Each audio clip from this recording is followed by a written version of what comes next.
He was the grandson of the Prophet Muhammad, expected to live a life of honor.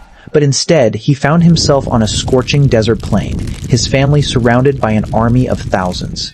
This is the story of Hussain ibn Ali, and how a crisis of leadership and betrayal led to a brutal massacre that would echo through history.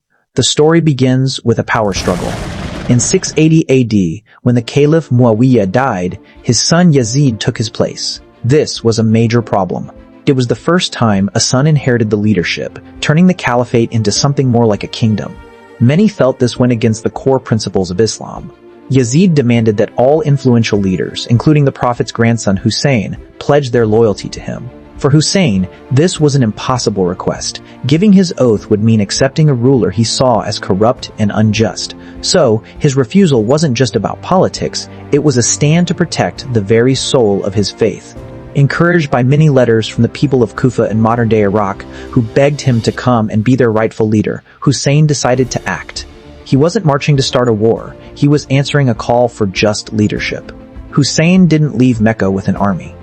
He traveled with his family, his sons, brothers, sisters, and even their small children, alongside about 72 of his most loyal followers. This small group was a clear sign that his intentions were peaceful. He was heading towards a new beginning, but the support he was promised in Kufa was an illusion. As Hussein and his caravan traveled toward Iraq, the situation changed dramatically.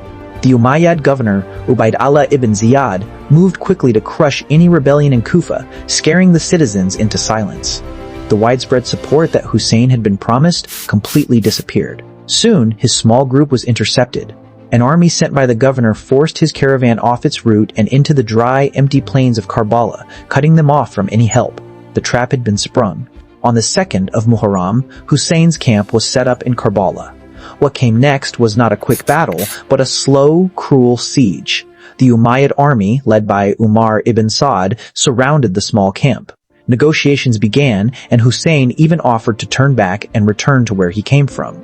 But the governor's orders were unbending. Hussein had to surrender to Yazid or else. Hussein refused. Then, the cruelest order was given. On the 7th of Muharram, soldiers blocked Hussein's camp from reaching the nearby Euphrates River, cutting off their only water supply. For the next 3 days, under the blistering desert sun, the men, women, and children suffered from extreme thirst. The cries of the thirsty children became a heartbreaking part of the tragedy, showing the cruelty of the siege. This was no longer just a political disagreement, it was a deliberate attempt to break their spirits. But their spirits never broke. On the morning of the 10th of Muharram, the day known as Ashura, it was clear there would be no peaceful end. Hussein and his small band of followers stood against an army of thousands, ready to face their fate. The fight that followed was less of a battle and more of a one-sided slaughter. One by one, Hussein's companions went out to fight, defending their beliefs until their final breath. Then, his own family members, his brothers, nephews, and sons joined the fight and were also killed. Finally, with all his fighters gone, Hussein stood nearly alone. Wounded and exhausted, he fought with incredible bravery, but the end was inevitable. He was surrounded and killed. The survivors, mostly women and children, were taken as prisoners and forced to march to Damascus. The stand at Karbala was not seen as a defeat, but as a powerful sacrifice to reveal injustice to the world. The story of the 10th of Muharram is a powerful reminder of what can happen when people are faced with tyranny. It asks a question that is still relevant today. What are you willing to stand for? If this story has moved you, share it, so the message of Karbala continues to be heard. Subscribe for more stories of courage that have shaped our world. The events at Karbala cemented the day of Ashura as a day of deep mourning and remembrance, making sure that the story of the Prophet's grandson and his stand for truth would live on forever.